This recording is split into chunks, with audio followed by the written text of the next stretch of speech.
ابھی آ گیا اس میں آمش مدلس عام سے روایت کر رہا ہے، وہ جعلی روایتیں ایک دور کی کتابوں سے پیش۔ بقیہ ویڈیو دیکھنے سے پہلے ویڈیو کو لائک کریں، چینل کو سبسکرائب کریں اور بیل آئیکن پر کلک کریں۔ شکریہ۔ اعوذ باللہ من الشیطان الرجیم، بسم اللہ الرحمن الرحیم۔ اور ان کے وسیلے سے مانگنا بھی جائز ہے۔ اب یہ دو عقیدے ہیں، اگر ان کا غور کیا جائے تو جو اہل حدیث کا عقیدہ ہے کسی شخص کی بذات ہی اس کا وسیلہ دینا، یہ حقیقت میں یہ حرام ہے۔ وسیلہ کسی ذات کا نہیں ہوتا، جو کسی ذات کا وسیلہ دے رہے ہوتے ہیں اس کی صفات یا اس کے اعمال کی وجہ سے دے رہے ہوتے ہیں، یہ بات یاد رکھیں۔ کیونکہ اگر کسی ذات کا ہی وسیلہ دینا ہو تو کسی گناہگار کا کیوں نہیں دیتے؟ پھر کسی جو ہے شرابی کا کیوں نہیں دیتے؟ آپ نہیں دیتے، کیوں؟ کیونکہ شرابی کی جو اعمال ہے وہ بدکاری کے ہیں، تو بدکار ایک شخص جو ذاتی ہی بدکار ہے اس کا وسیلہ نہیں ہوگا۔ کیوں؟ کیونکہ اس کا تعلق جو اس کی جسم کا، اس کی ذات کا جو تعلق ہے وہ بدکاری سے ہے، تو لہٰذا فی ذات ہی کسی شخص کا وسیلہ ناجائز ہے، جو اہل حدیث کا موقف ہے۔ بالکل ٹھیک ہے یہ بات۔ اب آتے ہیں ذرا بریلویوں کی طرف۔ یہ جو دیوبندی ہیں، دیوبندی بریلوی سب کا عقیدہ ایک ہی جیسا ہے، میں اشرف تھانی صاحب کی کتاب میں دکھا دوں گا۔ یہ وسیلے کے اوپر دیوبندیوں اور بریلوی دونوں بھائی ہیں، دونوں کا عقیدہ ایک ہے، اور دیوبندیوں اور بریلویوں کا سارا عقیدہ یہ ایک ہے کتابوں میں دیکھا جائے تو۔ باقی بات کی آج کل کے مولوی ان کا اپنا روٹی روز جلانی ہے، اگر جو ہے دیوبندی بریلویوں کو بدعتی نہیں کہیں گے۔ اور تین طبقے ہیں، ایک غیر مقلدین جو کہ مشرک کہتے ہیں بریلویوں کو، دوسرے دیوبندی ہیں جو کہ بدعتی کہتے ہیں، مشرک نہیں کہتے اور صحیح بھی نہیں کہتے، درمیانہ طبقہ رکھتے ہیں، بدعتی کہتے ہیں، اور آگے سے بریلوی ہیں وہ ان دونوں کو گستاخ کہتے ہیں۔ یہ جنت میں کسی نے نہیں جانا، جنت ایسی رہے گی۔ تو آپ مجھے بتائیں کہ اصل میں اگر یہی لوگ آرام سے بیٹھے ہیں، اور یہ جانتے بھی ہیں، علماء جانتے ہیں، لیکن علماء یہ پیش کریں گے تو ان کی روٹی روزی کا مسئلہ ہے، پھر وہ بند ہو جائے گی۔ الیاس گھمت صاحب کی کتابیں بکنا بند ہو جائیں گی، انیب قریشی صاحب کے خطابات ہونے بند ہو جائیں گے اگر وہ نہیں کیسا کریں گے، تو پھر یہ ایشو ہو جائے گا۔ اس لیے حق بات وہ سامنے نہیں لاتے۔ اب آپ دیکھیں ذرا، فی ذات ہی اہل حدیث کا یہ عقیدہ ہے، غیر مقلدین کہتے ہیں فی ذات ہی کسی فرد کا وسیلہ دینا ہی جو ہے، چاہے وہ زندہ ہو یا مردہ ہو، یہ ناجائز ہے۔ اور یہ بات آپ کے سامنے واضح ہو جائے گی کہ مردہ زندہ کی تو بحث ختم ہو جائے گی جب میں آپ کے سامنے ایکسپلین کروں گا۔ یہ تو یہ بات بھی ٹھیک ہے، کسی شخص کا ذات ہی کے ساتھ وسیلہ نہیں ہوتا، اس کی صفات کے ساتھ ہوتا ہے، جو وہ بھی کمال اللہ کے قریب شخص ہو وہ۔ اور بریلوی کہتے ہیں جی ولیوں کا وسیلہ جائز ہے، تو وہ بھی حق پہ ہیں۔ کیوں؟ اولیاء اللہ کے اعمال ہیں، نیک صالح جو اولاد، ان کے نیک صالح اعمال جو ہوتے ہیں، اور ان کی جو ولایت صفت ہوتی ہے، اس کی وجہ سے اس شخص کا وسیلہ ہوتا ہے، صرف اس شخص کا وسیلہ نہیں۔ داتا علی اجویری، علی اجویری جو نام آپ نے سنا ہوگا، رحمۃ اللہ تعالیٰ علیہ، بہت حضوری والی ہستی گزرے، ان کی اوپر میں کافی ایک الگ سے کلپ لاؤں گا، اور ان کے اوپر جو اعتراضات ہیں ان کے جواب بھی انشاءاللہ ہم دیں گے۔ حقیقت میں اہل سنت کے ترجمان تھے وہ بھی، ان کی بہت ساری کتابیں ہیں لیکن ایک ہی کتاب بچی کشف المحجوب کے نام سے، اس کے اوپر جو اعتراضات ہیں مرزا انجینئر صاحب کے، انشاءاللہ تعالیٰ اس کے اوپر تحقیق گفتگو ہماری ہوگی۔ تو وہ جو ہے، اب آپ توجہ فرمائیے گا، اب علی اجویری رحمۃ اللہ تعالیٰ علیہ کو ان کا وسیلہ کوئی دے تو کیوں دے رہا ہے وسیلہ؟ علی کے نام سے تو ہزاروں لوگ ابھی جو ہے، محمد علی بھی نام کا مرزا انجینئر موجود ہے، اس کا وسیلہ کیوں نہیں کوئی دیتا؟ کیونکہ ذات ہی وسیلہ نہ علی اجویری کی ذات کا ہے نہ علی مرزا کی ذات کا ہے، یہ اصل میں جو وسیلہ ہے وہ ان کے اعمال صالح کی وجہ سے اور ان کی صفات کی وجہ سے ہے۔ اب لوگوں کے ہاں یہ ابہام پایا جاتا ہے اور وہ ابہام کرتے ہیں کہ علی اجویری رحمۃ اللہ تعالیٰ اللہ کے ولی ہیں۔ اب جو یہ عقیدہ رکھ لے کہ وہ اللہ کے ولی ہیں، ان کے لیے اب واجب ہو گیا کہ وہ ان کا وسیلہ پیش کریں۔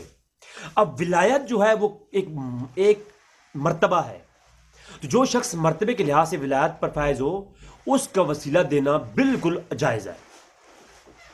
تو اہل حدیث کا یہ موقف کہ کسی ذات کا وسیلہ جائز ہے، وہ بھی حق پہ، کیونکہ کسی ذات کا وسیلہ نہیں دیا جا سکتا، کسی ذات کے حوالے سے اس کی صفات کا وسیلے کی وجہ سے وسیلہ ہوتا ہے۔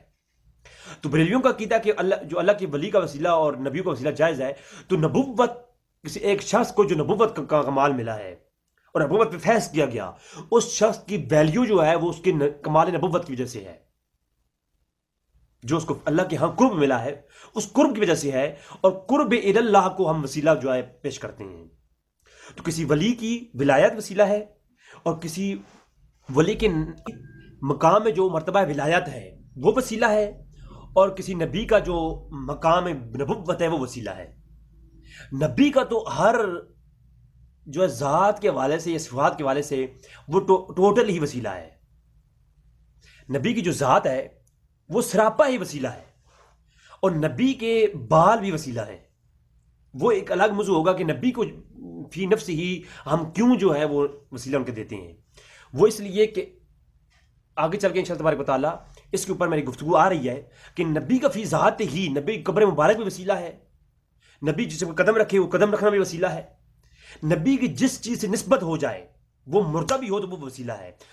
میں نے پچھلی ایپیسوڈ میں بات کر دی کہ یوسف علیہ السلام کی جو قمیض آئی وہ قمیض مردہ تھی یا زندہ تھی؟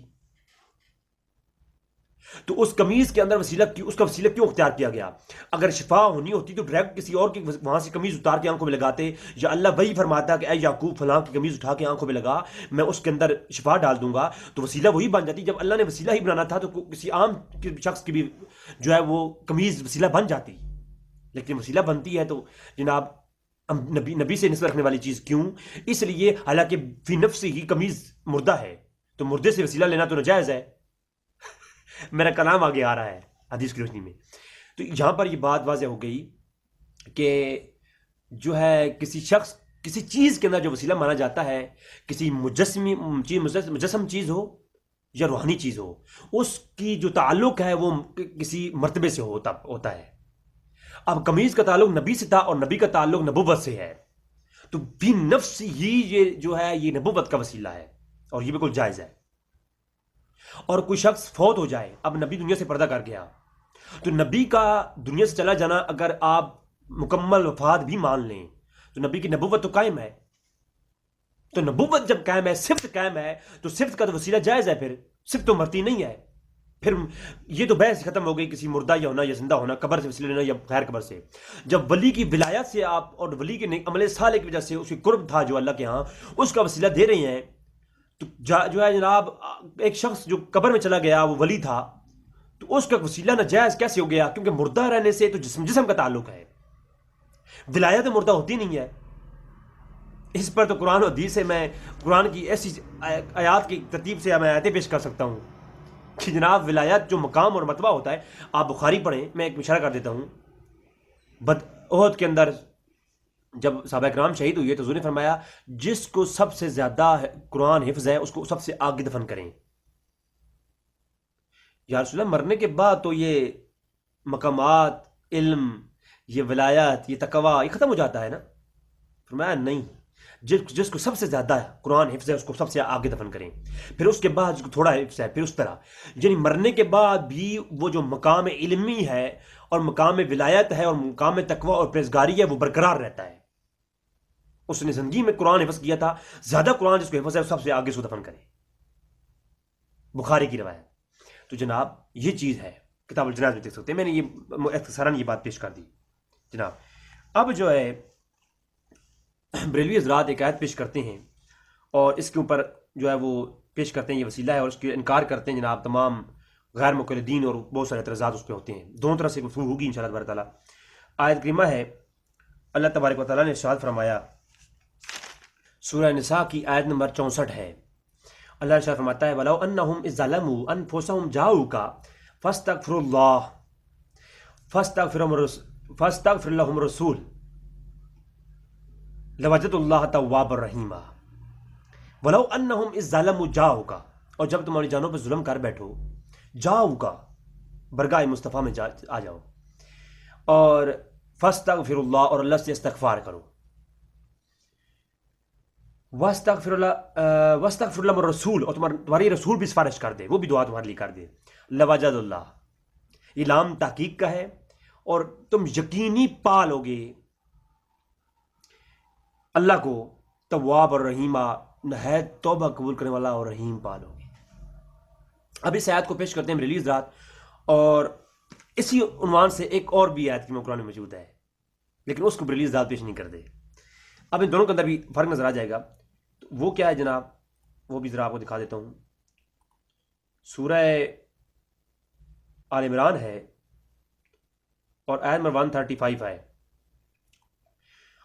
والذین اذا فعلوا فاحشہ، اور ایسے لوگ جو اپنی کوئی فحشہ کام کر بیٹھیں، او ظلموا انفسہم، اور اپنی جانوں پہ ظلم کر بیٹھیں، ذکر اللہ، اور ذکر کریں اللہ کا، اور ذکر کو پناہ لیں. پھر جب اپنی جانوں پہ ظلم کر بیٹھو کیا کرو؟ ذکر کرو اللہ کا. فاستغفروا لذنوبہم، اور اپنے گناہوں کی پھر معافی مانگیں. پہلے کیا کریں؟ پہلے ذکر کریں، اور ذکر کرنے کے بعد پھر اس ذکر کے بعد پھر اپنے گناہوں کی معافی مانگیں. وَمَن یغفر، اور اللہ کے سوا گناہوں کی بخشش کون کرتا ہے؟ الی اللہ، سوائے اللہ کے. وَمَن یغفر ذنوب الی اللہ، سوائے اللہ کے کون ہے جو تمہارے گناہوں کی مغفرت کرے؟ اللہ نے کتنے جلال کے ساتھ فرمایا جب تم اپنی جانوں پہ ظلم کرو اور کوئی فحشہ کام کر بیٹھو تو فوراً اللہ کی طرف متوجہ ہو جاؤ، ذکر اللہ کرو. یعنی جب تم کوئی ایسا کام کر بیٹھو تو سب سے پہلے کیا کرو؟ اللہ کا ذکر کرو، اور یہ اللہ کا ذکر کرنے کے بعد اس کو پھر وسیلہ بناؤ. ڈائریکٹ فوراً گناہ کرتے یہ نہ کہو یا اللہ معاف فرما دے بس گناہ ہو گیا. تعلیم قرآن کیا دے رہا ہے؟ جب آپ گناہ کر بیٹھو، گناہ کرنے کے بعد فوراً پہلے ذکر اللہ کرو، اللہ کا ذکر کرو. جب اللہ کا ذکر تم کرو گے اس کے بعد پھر جو اللہ کا ذکر تم نے کیا ہے اس کو وسیلہ بناؤ. ہائے ہائے ہائے، فاستغفر اللہ. پس یہ جو فا آئی ہے نا، یہ فا اس بات کا فائدہ دیتی ہے کہ جو پیچھے کام کیا ہے نا اب اس کی بیس پر، اس کی بنیاد پر اگلا کام کرو. اگر تم کھانا کھا چکو پس پھر جو ہے میرے پاس آ جاؤ. یہ میں نے کسی کو حکم دیا، جب تم کھانا کھا چکو پس میرے پاس آ جاؤ. یعنی ایسے نہیں کہ تم کھانا کھائے بغیر آؤ، یہ دونوں طرف کا حکم واجب وجوبی ہے. جب تم ذکر اللہ کر چکو، فاستغفروا لذنوبہم، پھر تم اللہ کی طرف استغفار کے لیے آ جاؤ، اپنے گناہوں کو توبہ کرو. یعنی گناہوں کو توبہ کروانے کے لیے ذکر اللہ کے ذکر کو وسیلہ بناؤ. اور اگلی بات، وَمَن یغفر الذنوب الی اللہ، اور اللہ کے سوا کون ہے جو تمہاری استغفار قبول کرے گا؟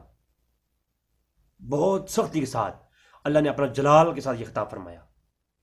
لیکن یہاں پر جب آپ ذکر اللہ کریں گے، اللہ کا ذکر کرنے کے بعد پورے قرآن میں کہیں ایسا نہیں ملتا کہ جب اللہ سے آپ ڈائریکٹ ذکر اللہ کرنے کے بعد دعا مانگیں تو آپ کو یقینی سی بات ہے کہ آپ کی توبہ قبول ہوگی. یقیناً نہیں. ایسے ہوتا تو ہر شخص جو ہے گناہ کرنے کے بعد مسجد میں جاتا اور نفل پڑھنے کے بعد بہت سارا ذکر کرتا اور دعا کرتا اور وہ اپنے آپ پہ یقین کر لیتا کہ میں بخشا گیا ہوں. بخشش کا تعلق صرف استغفار سے نہیں ہے. وسیلہ بنائیں، اللہ کے یہاں امید رکھیں اللہ تمہیں بخش دے. بات شاید والی ہے، یقینی بات نہیں. اب اس طرف آتے ہیں جو بریلوی ذات پیش کرتے ہیں. تو جب یہ تم آیت پڑھو سورۃ نساء کی، اس میں اب دیکھو اور اس میں دیکھو، آیتیں دونوں ایک طرح کی ہیں، لیکن اسی میں اللہ نے تھوڑی وضاحت فرما دی. فرمایا جب تم اپنی جانوں پہ ظلم کر بیٹھو، وَلَوْ أَنَّهُمْ إِذْ ظَلَمُوا، جب اپنی جانوں پہ تم ظلم کر بیٹھو تو کیا کرو؟ آئے ہائے، جاؤ کا میں نبی کے پاس آؤ اور فاستغفروا اللہ، اللہ سے تب استغفار کرو. اب معلوم ہوا کہ یاد رکھو پہلی والی آیت یہ بتا رہی ہے کہ گناہ کے بعد استغفار کرنے کے لیے پہلے ذکر کرنا ہے. ذکر کرنے کے ساتھ ساتھ اب اس آیت کو ساتھ ملاؤ تو دونوں کو ملا کر کے مفہوم یہ بنتا ہے حضور کی برگاہ میں آؤ، اللہ کا ذکر بھی کرو. اس کے بعد اب یہ نہیں کہ صرف اللہ کے رسول کو جو لوگ وسیلہ مانتے ہیں، آج اللہ کے نبی کو وسیلہ تو مان لیا، نماز ایک نہ پڑھی، اللہ کے رسول کو وسیلہ مان لیا، عمل صالح ایک نہ کیا اور کہا جناب ہم تو بخشے بخشائے ہیں. اللہ کے رسول صلی اللہ علیہ وسلم اس کی ہرگز سفارش نہیں کریں گے. جو شخص اعمال جو ہے وہ ایسی کرتا ہے اور ذکر اللہ نہیں کرتا اور فیض کی طرف نہیں جاتا، فیض کا تارک ہے اور آ کر کے جو ہے کہتا ہے جی حضور میں اس میرے لیے وسیلہ ہے، بے شک اس کا یہ عمل ٹھیک ہے جو حضور کو وسیلہ بناتا ہے. لیکن اس سے پہلے کہ جو حکم ہے قرآن میں وہ بھی دیکھیں نا، پہلے ذکر اللہ کرو اور ذکر اللہ کے ساتھ ساتھ پھر حضور کی برگاہ میں آؤ. لیکن ذکر اللہ تمہارے لیے گارنٹی نہیں ہے کہ تمہیں بخش دیا جائے گا. ذکر اللہ کرو، امید رکھو اللہ سے اور اللہ حضور کی برگاہ میں آ جاؤ.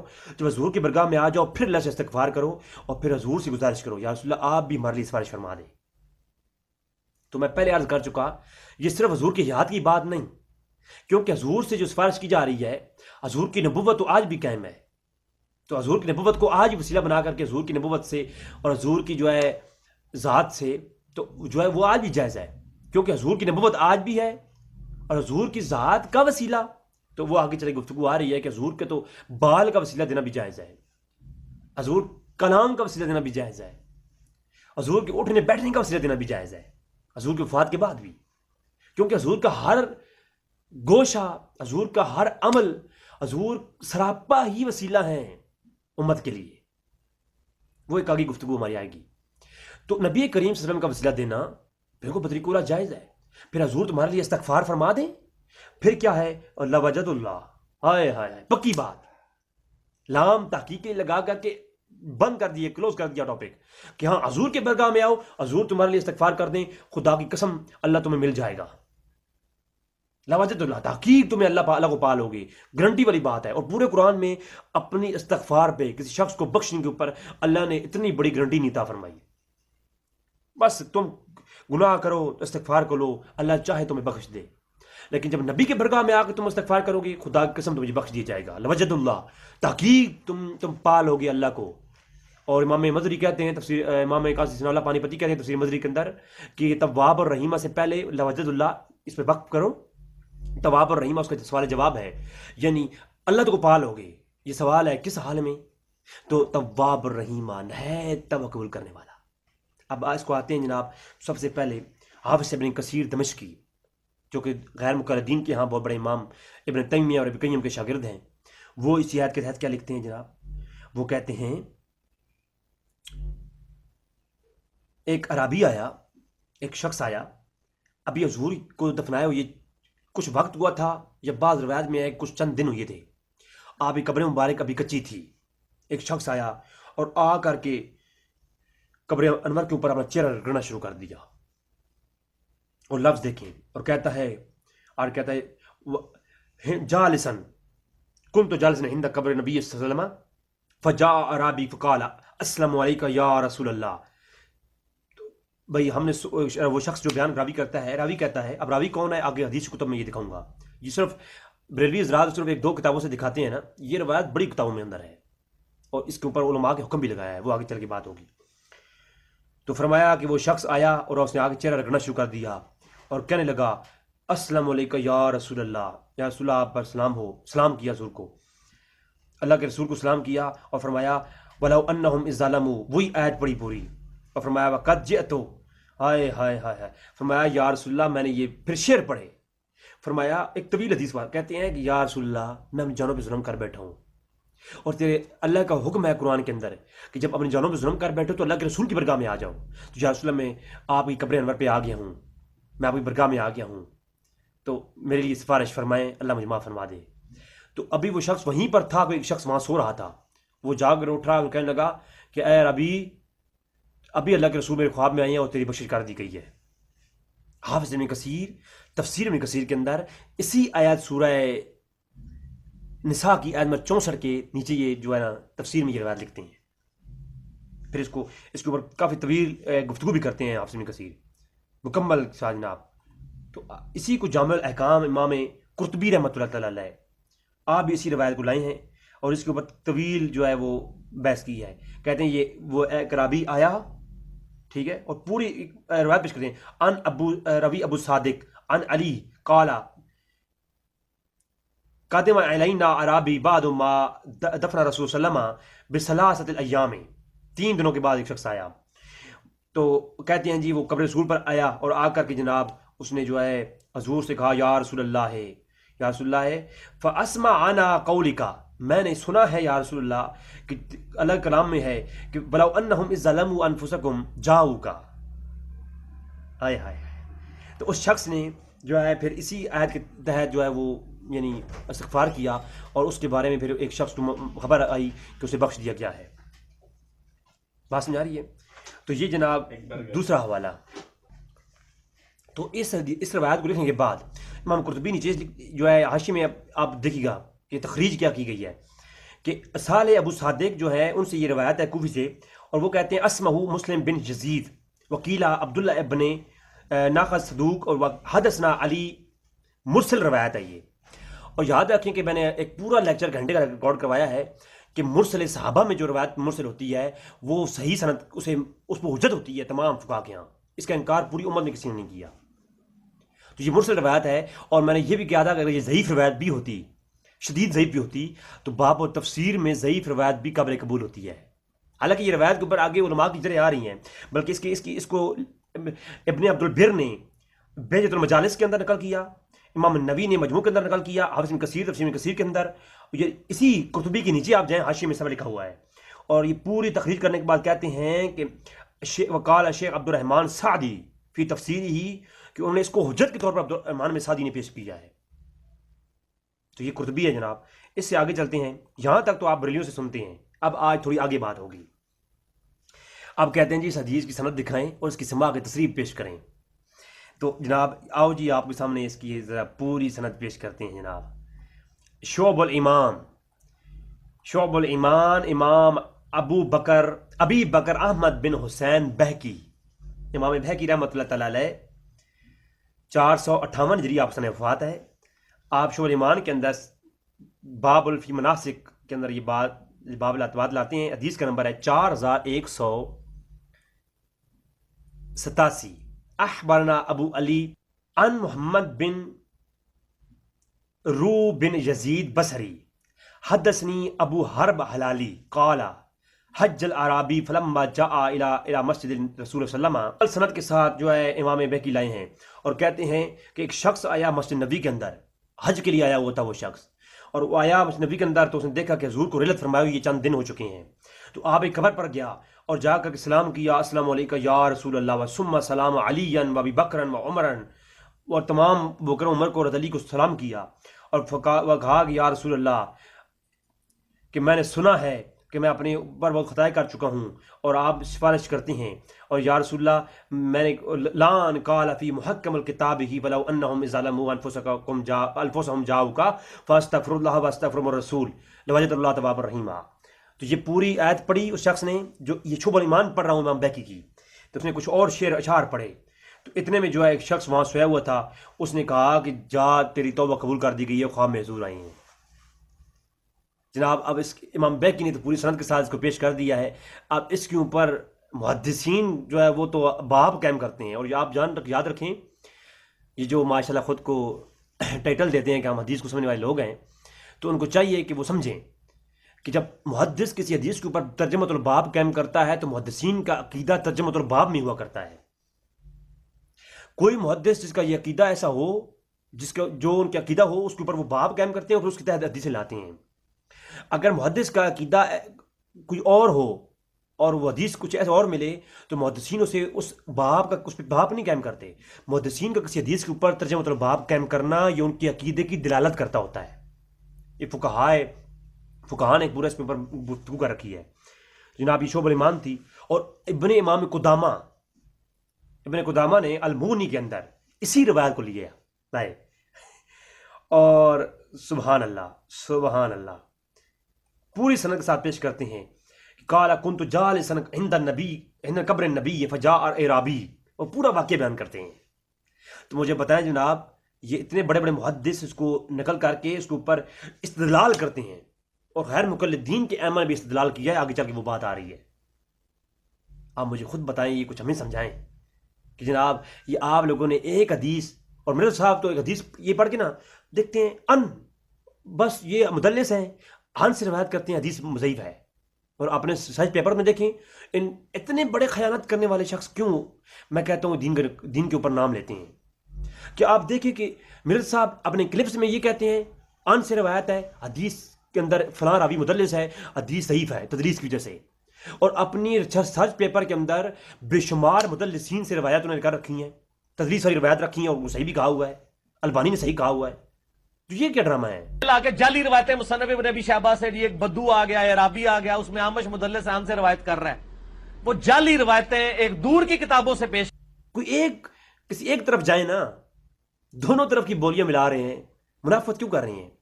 اللہ قرآن فرماتا ہے وَإِذَا لَقُوا الَّذِينَ آمَنُوا قَالُوا آمَنَّا وَإِذَا خَلَوْا إِلَىٰ شَيَاطِينِهِمْ، منافقوں کی یہ نشانی ہے، جو تمہاری بات کرتے ہیں کہتے ہیں ہم تمہارے ساتھ ہیں، ان کی بات کرتے ہیں ہم تمہارے ساتھ ہیں۔ یہ کام نہ کریں، ایک موقف لے کے چلیں۔ آپ نے اکثر کافی دفعہ آپ 5B جو اپنا ریسرچ پیپر ہے وہ اکثر دکھا رہے ہوتے ہیں، اعتراض یہ بھی آتا ہے اس میں ضعیف روایتیں ڈالی ہوئی ہیں آپ نے۔ ضعیف روایتیں ہم یہ کہتے ہیں کہ اس 5B ریسرچ پیپر میں کوئی ایک روایت ایسی دکھائیں جس کو دور حاضر میں کسی محدث نے صحیح نہ کہا ہو، کہ میں نے علم کو ایک جگہ یکجا کیا، کئی حدیثیں شیخ البانی کے نزدیک اور امام ترمذی کے نزدیک صحیح ہے. مثلا وہ جو روایت ہے کہ وہ عبید اللہ ابن زیاد کے نتنوں میں سانپ گھس گیا، اس کو امام ترمذی نے لکھا ہے کہ یہ حدیث صحیح ہے، امام ترمذی نے اور شیخ البانی نے بھی. شیخ زبیر صاحب کہتے ہیں یہ تدلیس کی وجہ سے ضعیف ہے. تو چونکہ جو البانی صاحب اور امام ترمذی کی تحقیق کے اوپر لائے کرتے ہیں، ہم ان سے تو یہ نالج نہیں کھینچنا چاہتے. اس طریقے سے شیخ زبیر صاحب کی کئی روایتیں تحکیم والی صحیح ہیں، اس کو البانی صاحب ضعیف کہتے ہیں. اس حساب سے تو مجھے وہ بھی نکال دینی چاہیے. تو ہم نے یہ کیا تھا، یہ مجھے ساری چیزیں پتہ ہیں. ہم یہ کہتے ہیں اس پمفلٹ میں 200 روایتیں، کوئی ایک روایت ایسی بتائے جس کو بالاجماع تمام محدثین نے ضعیف کہا ہو. کسی نہ کسی نے صحیح کہا ہوگا. ہم نے نالج ایک جگہ ایک موقف کے اوپر اپنا دفاع کریں. ہاں میں وسیلے کی موقف لیا ہوا ہے، تو جو وسیلے کے اوپر آج موقف پیش کر رہا ہوں نا، آپ مجھے غیر مقلدین کے ساتھ دیکھیں گے تو ان کے لیے میں یہی موقف پیش کروں گا. بریلیوں کے لیے دیکھیں گے تو میں ان کے لیے یہی موقف پیش کروں گا. دو گلی پڑی سی انشاءاللہ نہیں. تو المونی کے اندر امام ابن قدامہ نے اس کو باب کم کیا اور اس نے یہ استدلال کیا کہ زیارت القبر نبی یستحب الرجل الاسلام علیہ، کہ اسلام جو ہے نا یہ جو ہے مستحب ہے قبر نبی پر جا کر کے اس طرح کی کلمات کے ساتھ کرنا. اور یہ پوری اس کے اوپر کلام کیا ہے امام دارالقطنی نے، امام بہقی نے، ابن حجر نے، ابن تیمیہ نے، اس کو ابن ہادی نے اس کے اوپر کلام کیا ہے. وہ ایک الگ احتجاج کے اندر، وہ ایک الگ بحث ہے انشاءاللہ. وہ آگے کی جو اس کے اوپر آگے میں قسطیں بناؤں گا تو اگلی ایپیسوڈ کے اندر یہ ساری گفتگو آ جائے گی انشاءاللہ تبارک و تعالیٰ. جی تو یہ المونی ہو گئی، ٹھیک ہے. تو جامع الاحکام میں نے آپ کے سامنے پیش کی تھی امام قرطبی کی، وہ بھی ہو گئی جناب. شعب الایمان بحر محیط علامہ اندلسی کی، آپ علامہ اندلسی کو دیکھیں جناب. بحر محیط امام یوسف حیان اندلسی جناب، آپ 845 ہجری میں گزرے ہیں. تو آپ یہ فرماتے ہیں، ہائے ہائے ہائے بہت کمال. اس کے اوپر بحث کرتے ہیں. وہ کہتے ہیں قبر کے اوپر آ کر کے بھی انسان، قبر کے اوپر آ کر کے بھی آپ جو ہے یہ دعا اسی طریقے سے کریں آج بھی. تو جو ہے اسی طریقے سے وہ جو عرابی نے، وہ عرابی والا واقعہ لکھتے ہیں. عرابی والا واقعہ لکھنے کے بعد کہتے ہیں جس طرح عرابی نے آ کے دعا کی تھی، اس طرح آج جا کر کے حضور سے دعا کرنا، حضور سے مدد مانگنا اور ان کے وسیلے سے دعا مانگنا اور حضور کو ریکویسٹ کرنا، یا رسول اللہ آپ ہمارے لیے دعا فرمائیں، قبر کے اندر ہیں حضور.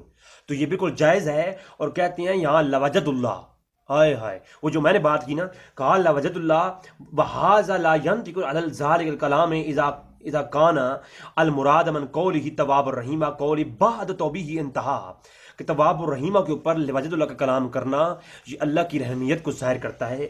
وروی عن علی، حضرت علی روایت کرتے ہیں، وہ ساری عربی والا واقعہ آگے لکھتے ہیں. تو اس سے استدلال کرتے ہیں کون، اور آگے لکھتے ہیں کہ یہ کن ائمہ نے اس کو روایت کیا ہے اور اس کی جو ہے رجال سکہ ہیں. علامہ اندلسی کیا کہتے ہیں، اس کے رجال کیا ہیں، سکہ ہیں. اور یہ روایت اگر مرسل بھی ہے تو مرسل جو ہے حجت ہوتی ہے. باب الفضیلت کے اندر تو بالکل ہی حجت ہے نا، اور باب التفسیر کے اندر تو ضعیف روایت بھی حجت ہے. اسرائیلیات سے بھی لوگ جو ہے تائید لیتے ہیں باب التفسیر میں. ہاں باب الاحکام کے اندر ضعیف حدیث کے اوپر تھوڑا کلام ہے، لیکن مرسل روایت جو ہے بعض باب الحکام کے اندر صحیح روایت سے بھی اوپر افضل اور تقویت رکھتی ہے. وہ میرا کلپ پورا آپ دیکھ سکتے ہیں مرسل روایت کے بارے میں حکم. میں نے جو ہے دورہ تفسیر کے اندر وہ دوسری لیکچر میں نے دے دیا ہے، گھنٹے کے اوپر کا لیکچر ہے وہ. اچھا جی، تو حافظ ابن کثیر کا موقف میں نے پیش کیا آپ کے سامنے، وہ بھی ہو گیا جناب. اب میں آپ کے سامنے یہی بات عرض کرنا چاہوں گا، اس روایت، اس جو ہے نا آپ آیات کریمہ کو ایک تنازع میں ہرگز پیش نہ کیا کریں. اس روایت سے یہ جو آیات کریمہ ہے اس کے اوپر جو یہ روایت ہے یہ بالکل قوی ترین روایت ہے، اور اس کی معتبر تفسیر بھی یہی ہے کہ آج بھی کوئی حضور کی برگاہ میں حاضر ہو تو حضور کا وسیلہ وہ پیش کرے، چاہے قبر انور پر ہو یا کہیں بھی ہو.